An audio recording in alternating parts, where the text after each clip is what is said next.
Magandang araw po sa ating lahat. Naritong ating weather update. Tuloy na pong humina ang southwest monsoon sa ating bansa.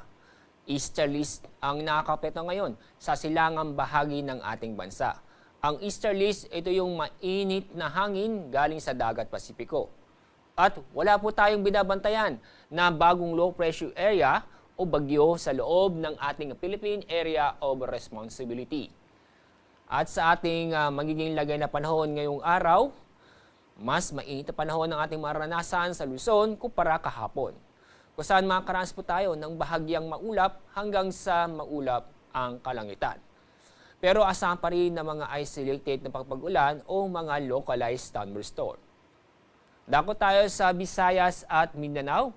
Fair weather po tayo ngayong araw, kung saan ay makakaranas po tayo ng bahagyang maulap hanggang sa maulap ang kalangitan.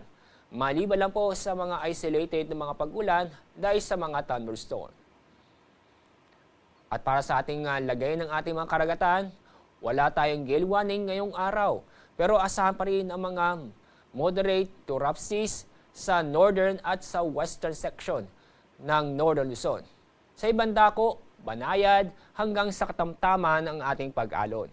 Kaya safe naman pong pumalaot ang ating mga kababayan sa buong kapuluan. Ang araw po sisikat sa ganap na 5:45 ng umaga at ang araw lulubog mamayang 5:51 ng hapon.